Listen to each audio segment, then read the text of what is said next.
a great boost to your spirits, and I know that God was present in it. So I hope that you really felt that uplift as you heard those wonderful songs that were performed today. Uh, we obviously are not announcing much because of the fact that our building is not open at the moment, but I want you to continue to pray for the decision we have to make on that, and I want you to continue to give as you always have.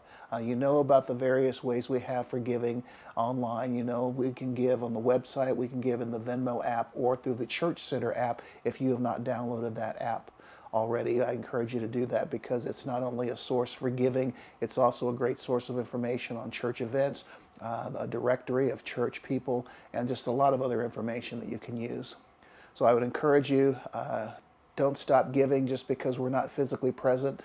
Your giving has been just a tremendous boost to us in these difficult times, these times of transition for the church, as well as the things we've been seeing going on in the community. So thank you, and we really appreciate that. Also, I would encourage you to sign up for updates on the website. We send out emails. That's how you find out about things like the decision to take a brief break from in-person services or other information that we put out there. And if you're not on the email list, you're not getting that information. So go to the website, mosaicva.com, and sign up for email updates. And that way you can be fully informed on everything that we're doing in the weeks ahead.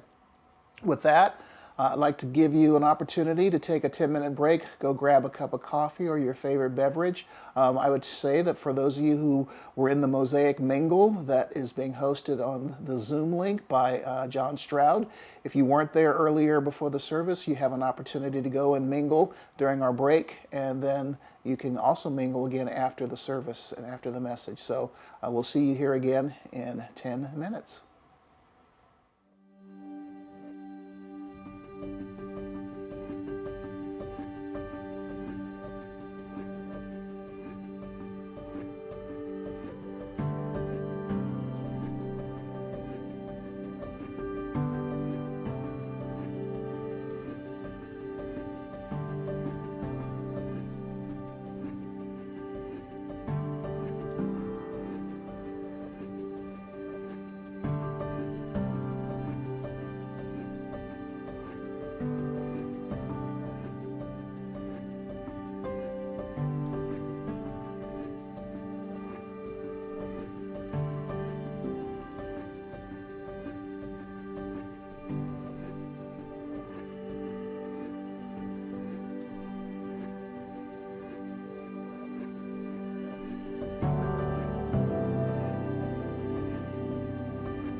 Thanks for having the opportunity to get together and mingle if you did that. If not, I hope you had a good cup of coffee. Welcome back, and I'm really excited to introduce this message that we're going to be showing today from Andy Stanley. He's one of our favorites, one of our favorite teachers out there. And it just seemed appropriate that with everything we're seeing in our community and in the world right now, that a message about how we should endure in troubled times would be very useful. I enjoyed the message, and I'm sure that you will too, and you'll just be really blessed, I believe, and encouraged by what it is that he has to say from the book of James this morning about how we are to persevere in tough times. So without further ado, here's Andy Stanley. So as you know, it is human nature to avoid the things that we don't like, right? I mean, this starts from childhood, right? It's human nature to avoid things that we don't like. Vegetables, exercise, people who only eat vegetables, people who exercise all the time, people who dress like they eat vegetables and exercise all the time, whatever it is. And, you know, sometimes avoiding things we don't like won't hurt us, and then sometimes avoiding things we don't like can hurt us. In the category of avoiding things that we don't like that won't hurt us, I was talking to Sandra last night, and one of the things that we avoid that won't hurt us is scary movies. And I don't know why, but neither of us like scary movies. In fact, we decided last night the last kind of scary movie that we saw, and some of you won't even think this was a scary movie, just to tell you where we are, was The Sixth Sense. Remember that movie back in 99? And I remember we watched that movie and we were so freaked out by it. We muted so much of the movie and fast forwarded through so much of the movie. When we got to the end, we had no idea what had actually happened. Seriously.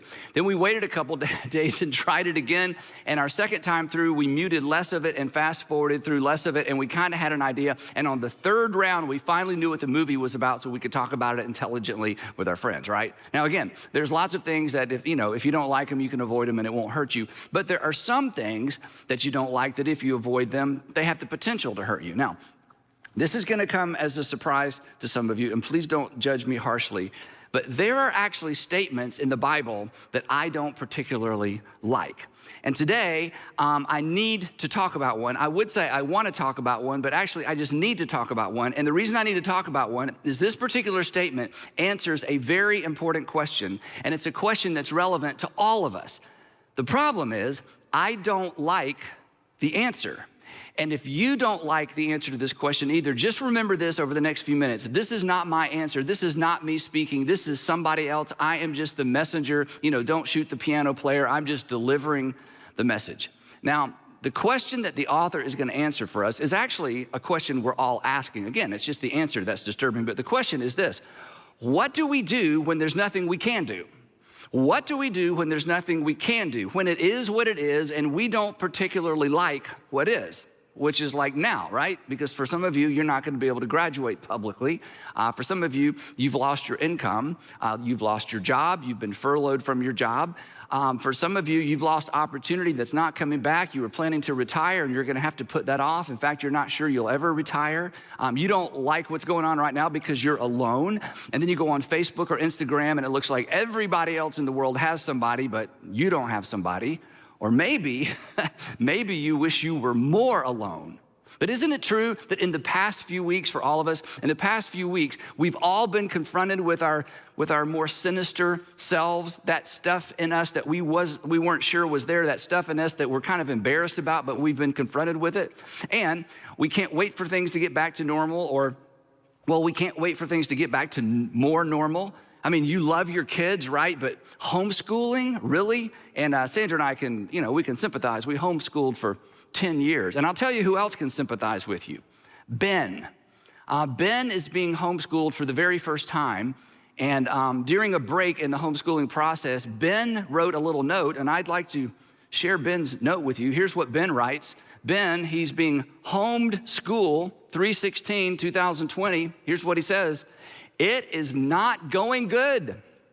My mom's getting stressed out.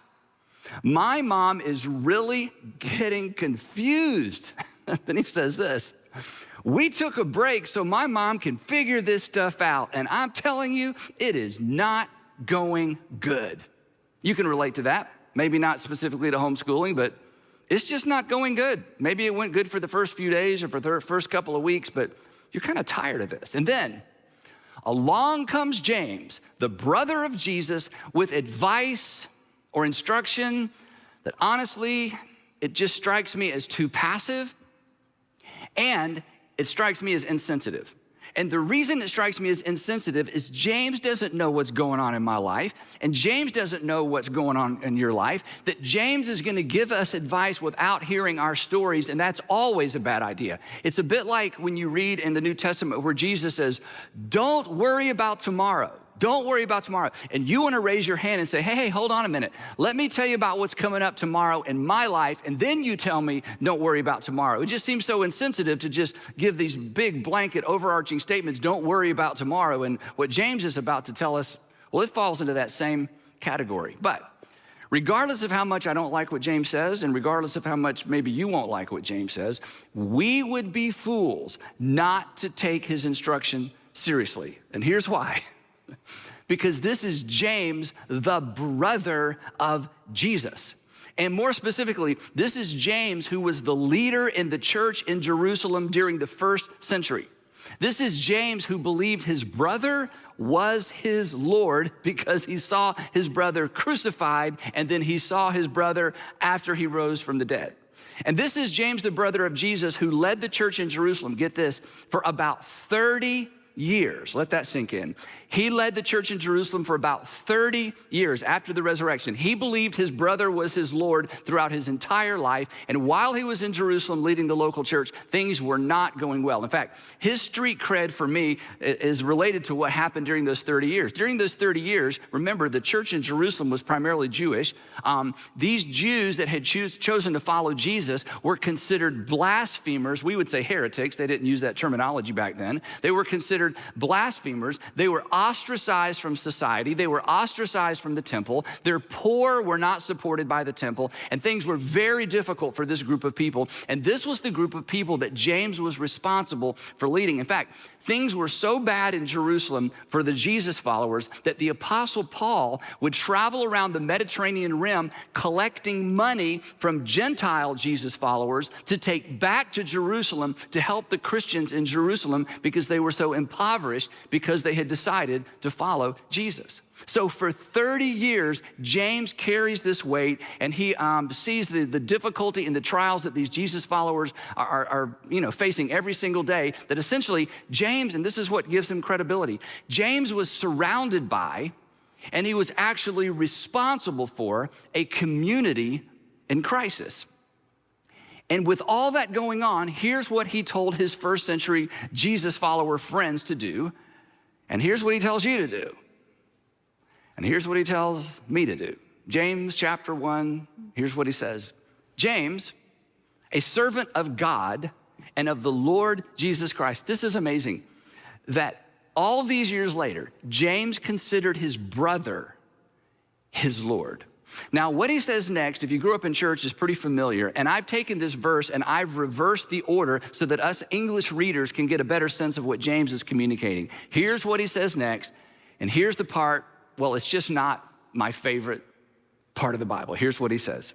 He says, whenever you face trials, not if ever, whenever, you can't pray them away, you can't obey them away, you can't faith them away. Trials are going to come. Whenever you face trials, because it's just the nature of things, as we talked about before, when sin entered the world, sin held the door, sorrow, death, disappointment, and illness walked right in. So he says, whenever you face trials of many kinds, and the little Greek word translated face is a really interesting word. It carries the idea of being taken by surprise. In fact, it's used in the context of being robbed in other Greek literature. So he says, whenever you are surprised by trials, whenever you wake up one day and, oh no, you get that call, oh no, you get that information, your son or your daughter calls, or perhaps the doctor calls, oh no, you're surprised by a trial. He says, whenever you face trials of many kinds, here's what we're to do. And again, remember, this isn't me talking. This is James. He says, whenever you're faced with many kinds of trials. Consider it. That is, adjust your perspective, adjust your thinking. I want you to rethink it, James says. I want you to reframe your trial as pure joy, my brothers and sisters. Reframe or rethink your trial in such a way that you can begin to see it as this isn't me talking, as a source of joy. And how can he say this without knowing the circumstances of our lives? He hasn't even heard our story. And he says, no matter what you're going through, no matter what your trial is, I want you to step back and I want you to reframe it to the point where you can find joy in the midst of your trial. Now, how can he say that? He tells us, he says, because you know. He says, there's something you know that you've lost sight of because you're in the midst of a trial. Of course you've lost sight of it. He says, because you know that when you stop to think about it, when you pause long enough to catch your breath, when you're able to see beyond your immediate circumstances, he says, here's what you're going to remember. Here's what you're going to discover. Because you know that the testing of your faith, the testing of your faith. And what is a test? Testing means I'm going to do something to ensure that whatever it is I'm testing is authentic and real. Testing is the process used to determine the authenticity of something. And he says, this trial that you're facing, the trials that we're facing are testing the authenticity of our faith. That trials, this is his point, that trials expose the authenticity of our faith. And the term faith in this particular context actually is referring to our confidence in God. So it could be restated this way. Trials expose the authenticity of our confidence in God, don't they, right? I mean, this just happens. This isn't a decision you make. This isn't a decision I make. When I am surprised by a trial, immediately I discover something about my faith. When you're facing a trial of any kind, using James' terminology, immediately you discover something about your faith. You discover in that moment what you believe, what you really believe, what you were pretending to believe, what you were taught as a child, but you never really embraced as an adult. In that moment, without doing anything, your faith, the authenticity, the genuineness of your faith is being tested. It just happens. To put it another way, when circumstances begin to deteriorate, artificial, counterfeit, and what's in it for me faith deteriorates right along with it. You've seen this happen to other people. Perhaps this is your story. And James is telling us, whether we like it or not, James says there is joy in discovering how real our faith really is. There is joy in discovering that even though I wouldn't sign up for what's happening, in the midst of my trial, I'm discovering something about myself I could not discover any other way. You're discovering something about yourself you could not discover any other way. You're discovering something about your children or your husband or your wife or your brother or your sister that you wouldn't discover and they wouldn't discover any other way.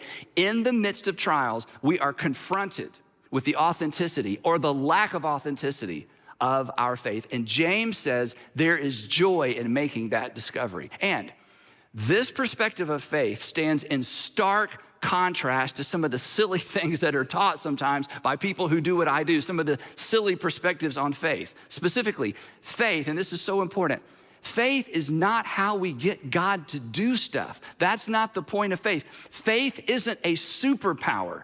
Faith is simply confidence that God already did something. Faith is simply confidence that God is who God reveals himself to be in the New Testament and that he will do everything he's promised. That faith is ultimately a response to God. It's not a way to leverage God or to get God to do something he wasn't originally intending to do. That's not faith. That's not New Testament faith. So James says, here's what happens. When you're facing a trial, and you cannot avoid trials in life, when you face trials, immediately you discover something about you discover something about your faith, and ultimately you discover something about your heavenly Father. And James says, if you will step back for a moment, if you'll catch your breath, if you'll regain your perspective, there is joy in that discovery. So here's what he says. Whenever, not if ever, you face trials of many kinds, consider that whole process, that whole encounter as joyful or pure joy, my brothers and sisters, Because, he says, here's what you know. You just have lost sight of it. I'm reminding you. Because you know that your faith is being tested, and you know that the testing of your faith does two things. It demonstrates something, and it produces something. It demonstrates something, and it produces something. It demonstrates whether or not your faith is real. And he says, but there's another benefit. It also produces something. And here's what it produces. He says, over time, the trials that you're facing will produce perseverance. Perseverance, you know what that is? It's the ability to hold up. It's the ability to hold up under pressure or under stress. In other words, he says that trials, even though we don't sign up for them, trials make our faith stronger. And trials make our faith stronger because trials automatically exercise our faith. Trials exercise our faith because trials exercise our faith muscle. And you know this, the only way to make a muscle stronger is to exercise it. But here's some good news. This is not an exercise you choose. This is an exercise that chooses you. I don't choose it. You don't choose it. It chooses us. And then James says the most interesting thing. He says, don't leave the gym early. Well, that's not exactly what he says, but that's what he means. Look what he wrote next. He says this, and allow perseverance to finish its work. In other words, don't bail out in the middle of the process. And this is a really big, uncomfortable idea. So I want to see if I can explain this. Here's what he's saying. He's saying, look, what God is doing right now through this trial is at the center of what God is doing in your life. And you don't want to shortchange the process or you will miss out. Or to say it another way, the thing that we want removed, think about the thing you want removed right now from your life. The thing that you want removed is the thing that God has chosen to use. The thing that we're trying to pray away or pray out of our life, which is completely understandable, is the thing that until God chooses to remove it, that God is using it. Or to say it a different way, the tension in our lives is at the epicenter of God's activity in our lives. The tension in our lives is the epicenter of God's activity in our lives, and I can prove it. What are you praying about right now? Exactly. Isn't it true? This trial, this difficult time that you're going through, this thing that you wish would change, it has your undivided attention, and this is what you're praying about. In fact, perhaps you haven't prayed in a long time, and suddenly you find yourself praying. Why? Because that's what trials do. It exercises our faith, and it is the epicenter of what God is up to in our lives. That's why our trials inform our prayers. So James says this, look, don't shortchange the process. Don't bail out on the process. Don't quit the process. And don't stop believing because there is an outcome. And here's the outcome. He continues. He says this, let perseverance finish its work so that you might be mature and complete, not lacking anything. And he's using a little play on words here. Here's what he's saying. He's saying, let perseverance complete its work so that you will be complete. Let perseverance, let the process play out. Let perseverance complete its work so that you will be complete, so that you will have grown up faith. And let's face it, the only way to have grown up faith is to face a trial and to experience God's faithfulness in the trial. So ask God to use this until God chooses to remove this. Ask God to use this until life chooses to remove this. Now, James knows how challenging this is, and he knows that for many of us and for many of the folks in his original audience, trying to imagine how something good could come from something so bad, how something good could come from such a trial is almost unimaginable. And James says, I understand that. So if you can't imagine how to find joy in your trial, if you can't see the value of the fact that, hey, I really do believe, I've discovered something about myself and I've discovered something about God, but I still can't imagine that it's worth what I'm going through, James says, I get it. So here's what I want you to do. If any of you lacks wisdom, specifically, if any of you lacks the perspective you need to see this the way that God sees it, if any of you lacks the perspective to see that God is doing something in you and through you, he says, here's what I want you to do.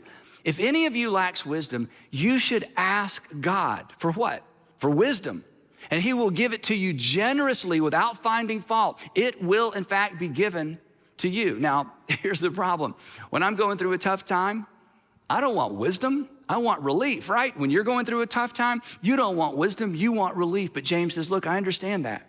But if you want God to choose what you are going through and you're having a hard time seeing that there's anything good that could come from this, he says, lean in and ask God for wisdom. This is a prayer that God will always answer. That you say, God, Give me your eyes to see this the way that you see it. Give me your eyes to see me and my friends and my family and my work situation and my finances the way that you see it. Give me wisdom to see as you see.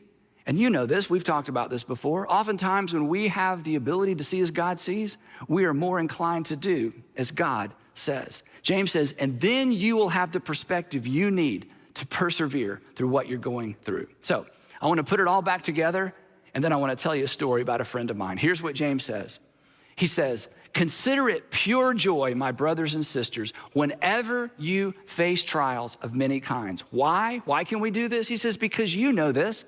You know that the testing of your faith demonstrates the authenticity of your faith. The testing of your faith also produces perseverance. The testing of your faith demonstrates that your faith is real, that God is faithful, and ultimately you will have stronger faith. And he says, and don't bail out early. Let perseverance finish its work. Don't leave the gym early so that you may be mature and complete, not lacking anything. But if you get to the point where you just can't do it any longer, if you get to the point where you're thinking, God, if you're real, you've got to demonstrate your love for me. I got to hear something. I got to know something. I've got to see something I can't see. He says, in those moments, don't give up. I want you to ask God for wisdom. He says, if any of you lacks wisdom, the perspective you need to get through this, you should ask God who gives generously to all without finding fault, and it will be given to you. Now, let me ask you this. Have you ever met someone like this? Have you ever met someone or known somebody, maybe you're related to somebody, who faced trials of many kinds, trials that, they're facing the trial and you're thinking, how would I respond if I were going through that? And you watch them walk through the trial with extraordinary faith and confidence in God. They face things you hope you never have to face, but their confidence in God never wavered. Do you know people like that? I've met lots of people like that through the years. And I gotta tell you, and I think you would agree, those are the most inspiring, hope-giving, faith-giving people I've ever met, right? I am more inspired, or I should say I'm most inspired by people whose faith is tested and endures. I'm more inspired by people who get a no from God and their faith endures than I am by people who always seem to get a yes from God and they live, somewhat of a wrinkle-free life. I mean, isn't it true that you're more inspired by people who get the no and yet remain faithful? And the reason you're so inspired by them and the reason I'm so inspired by them is this. They leave us with confidence that there is a category of faith and there is a category of confidence in God that can endure just about anything. The people whose prayers go unanswered, but their confidence in God remains firm. I had a friend like that. His name was Reggie Campbell. Reggie Campbell passed away 3 months ago in January. I've known Reggie for over 20 years. And I gotta tell you, I had never seen an individual face and embrace his own mortality with more confidence and more courage and more faith than Reggie Campbell. I've known him for so long. I've been with him when he got a yes from God. I've been with him when he got a no from God. I was with him when it seemed like maybe God changed his mind. I stood next to him in 1998 or 1999 outside an ICU. His 20-something-year-old son had just had a terrible car accident. And when I went in and saw Ross, honestly, I thought to myself, we're gonna have a funeral in a few days. And I stood outside that ICU with Reggie and I listened to him pray. And I'm telling you, knowing that in any moment he may lose his son, seeing his confidence in God, I will never, ever forget that moment. And I told him that many, many times. Years later, he got a no. He had a lung disease that caused him to slowly have decreased lung capacity. And the doctors told him there's no cure, that eventually you're just gonna lose your ability to breathe, and there's really nothing we can do. And this was gonna be a multi-year process. And throughout that time, Reggie and I would get together, and I'll never forget one breakfast we had. I got there early. He came in pulling his oxygen tank. He sat down, and he just looked really rough. And I leaned across the table. I said, Reggie, how are you doing? And he gave me this surprised look, and he said something that was so profound to me in the moment. I actually got my phone out, and I typed it out. Here's what he said. He said, Andy, I'm fine. Look, he said, my life has always been in God's hands. Nothing has changed. My life has always been in God's hands. Nothing has changed. My life was in God's hands when things were great. My life has been in God's hands when things were not great. My life has always been in God's hands. Andy, I'm fine. Nothing has changed. And then he got another yes. He had the opportunity to have a lung transplant. They transplanted his lung. The surgery went well. In fact, for those of us who knew Reggie, he actually named his lung, which was a little strange. He named his lung Larry. And every time you got together with Reggie, Reggie would tell us how Larry was doing. And things went along fine for a while, but as you may know, when you have a lung transplant or an organ transplant of any kind, you have to take anti-rejection drugs so your body won't reject the organ, which wreaks havoc on your immune system. So eventually Reggie developed a very rare form of cancer. And the doctors told him, they said, if we treat the cancer, it may cause your body to reject your lung, which is exactly what happened.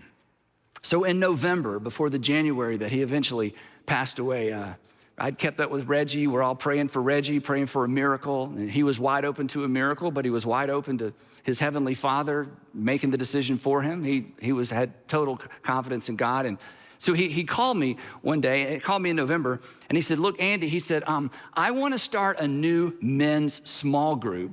He said, but here's the thing, and again, here's exactly what he said. He said, I won't be around to finish it up, but I want to get it kicked off. So I want you to co-lead a group with me, and I know at some point in the group I'm going to pass away, but I just want to help get it kicked off. That was his confidence in God, and that was his approach to his own mortality. And my friends, you know this.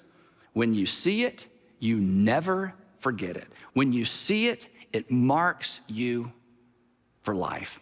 One more episode with Reggie. 2 days before he passed away, I visited him in his home. I've been in his home many times, and I went into his home office, and he was sitting there with his oxygen, and there was a white marker board over in the corner of his office I'd never seen before, and across the top of the board were these words, my commitment. And there was a list of 6 things he had written out by hand on the marker board. Now, when I looked at the 6 things, I thought these were like maybe life goals that he had established a long time ago, and he was maybe reviewing his life as he got to the end, but they weren't life goals.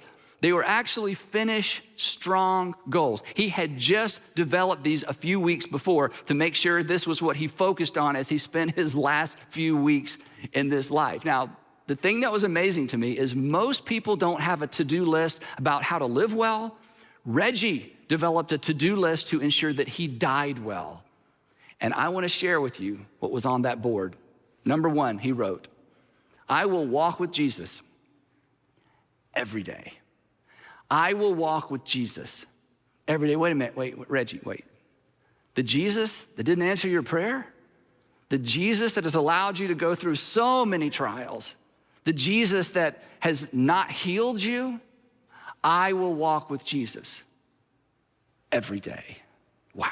Number 2, I will be grateful and live every day to the fullest. In other words, he says, as I leave this life, I want to make sure I am leaning in up until the very end. I will be grateful and live every day to the fullest. Number 3, I will bless my family with words, pictures, and videos. He wanted to make sure that his grandchildren would know him, not just know what he'd written, but know what he looked like. He left them messages. He put together song lists and playlists. Number 4, I will invest in my guys, the small group of men that he had been developing and mentoring for many years. I will invest in my guys for their good and God's glory, not mine. His point being, even though I'm dying, even though I'm receiving all kinds of letters and sympathy cards and all kinds of things, he says, this is not going to be about me. It's going to be about them. And then I want to skip number 5 and come back to it. Number 6 on the list was this. I will let people love on me. Now I asked him about this. When I said, what is that about? He said, my whole life when people want to do things for me, I'm like, no, I'm fine. And I could relate to that. Maybe you can relate to that.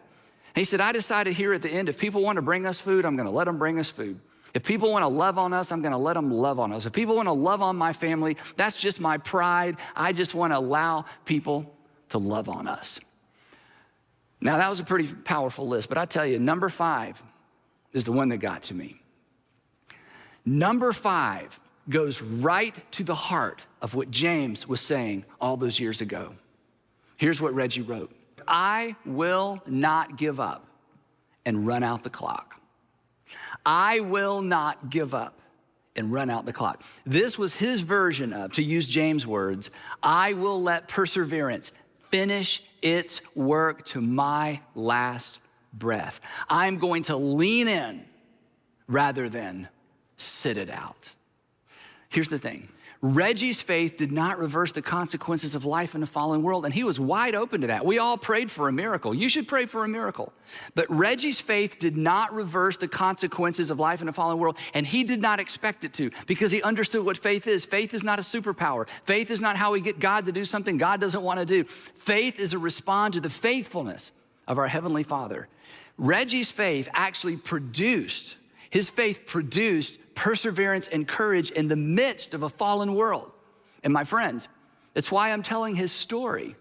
It's the people who get a yes from God that we forget so easily. It's the people who get a no from God, but whose faith is rock solid, that change our lives and change the world. And this was James' goal for his first century audience. And it's his goal for you, and it's his goal for me. In the first century, in James' world, honestly, things did not get much better. In fact, they never got really good. But their unwavering faith and their unwavering confidence in their Savior literally changed the world. And so we're reminded that God will use this, until God chooses to remove this. And this is kind of the bottom line, that God will use whatever he chooses not to remove. Reggie understood this. You know people who understand that. And James' words, James' instructions are an invitation for all of us to step into this, to say, God, use this until you choose to remove this. Use this until you choose to remove this, or life chooses to remove this. But use this to remind me that you're faithful. Use this so that I understand my confidence in you is real. So if we lean in, and when we're confused, if we ask for wisdom, and if we live with open hands and an open heart, then you will experience and I will experience the amazing faithfulness of God through trials that we did not choose, that chose us, but that God has chosen to use in us.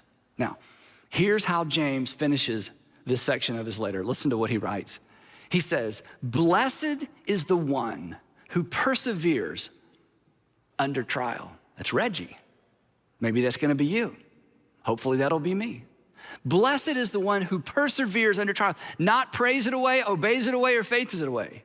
Blessed is the one who perseveres under trial, because having stood the test and having discovered that their faith is real, that person, listen to what he promises, that person will receive the crown of life that the Lord has promised to those who love him.